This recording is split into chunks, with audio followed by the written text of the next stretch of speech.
So today I'm reviewing the Safiya pattern. As always, if you like this video and would like to see more, please don't forget to like and subscribe if you haven't already. Okay, so this is the Safiya pattern, which is from the Make It Simple book by Tilly and the Buttons. Now, I've done a bit of a mashup out of two of the variations. So there is a Dungaree's variation of Safiya, and there is a Playsuit version. What I've done is I've used the top section of the Dungarees and the bottom section of the Playsuit. Part of this is because I quite like the idea of the shorts version. For both sections I cut out a size 4. It's probably quite obvious to some of you, but this is an old curtain. I thought that it would be good to use an old bit of fabric from my stash because I wasn't too sure how this would turn out and I didn't want to wreck a nicer bit of fabric in the process. I found this fabric really easy to work with. It's quite nice, thickish cotton, and it was a dream to stay with. So for the difficulty of this pattern, the most challenging part naturally for me was to merge the two variations together. It does suggest doing this variation in the book, but it doesn't give you the guidance on which steps to follow when. I mean, it's not too difficult to do this because they do fit each other really well. You don't have to, grade the bodice to fit into the short section. It's pretty straightforward. However, what I wasn't sure with was whether to go with the tie on the waist or whether to use the elastic.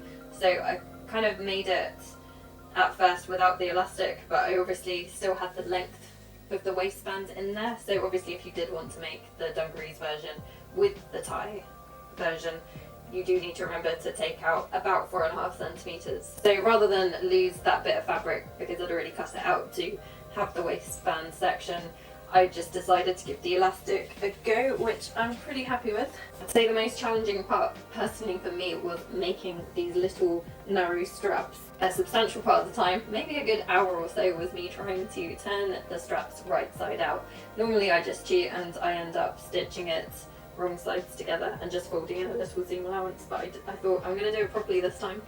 And I did get there eventually, but it did take a while. There is a good tip in the book where you have an extra length of thread which you tuck in so that it can help you turn your strap right side out. This worked with limited success for me. So the first one, after a fair bit of encouragement, I managed to get it through. The other one I managed to snap pretty much straight away, so you do have to be careful with that method. But with a bit of that, a knitting needle and one of those rouleau turner tools, that are those metal tools with a little latch hook at the end, I did manage to get them both through in the end, as you can see. For clarity of instructions, they are very clear.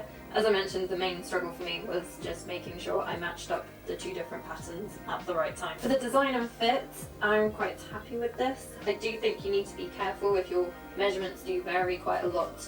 You do need to keep in mind that you've got to pull this Dungaree pattern up over your hips. So the opening at the top needs to be big enough for that. This wasn't a problem for me. It does feel a little bit snug when it gets to the hip section, but that could be more of an issue for someone else. So you do need to pay attention to the instructions where it says that you need to make sure, I think you have to choose the pattern possibly by your hip size, even if your bust size is a lot smaller. They recommend not grading.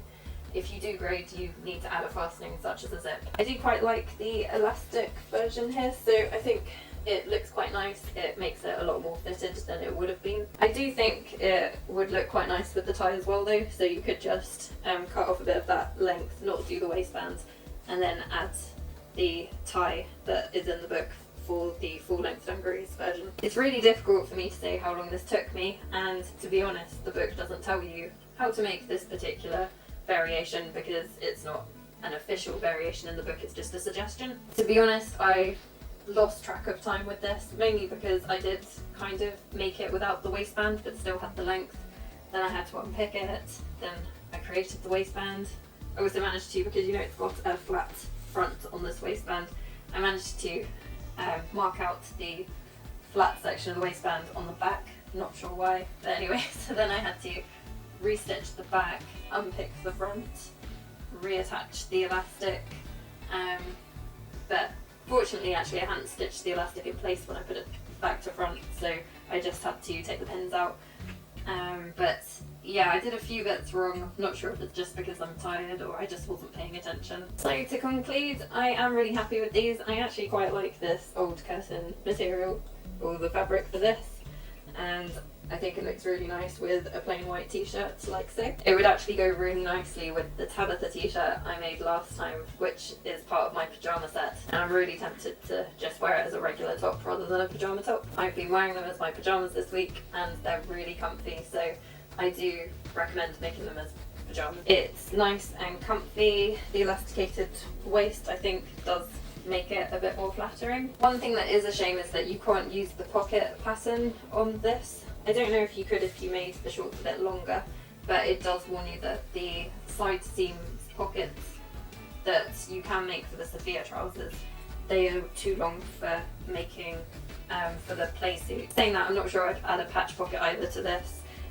Firstly with this, I guess the pattern's just a bit busy anyway, so it looks nice without it, but I'm not sure even if I'd put a bib pocket on here. It's quite nice just having it plain. So that's it for this week. I do have a 100-day project video which I'll be releasing later on today, and I'll be carrying on with that, but otherwise I'll have another general sewing related video next week. Thanks for watching.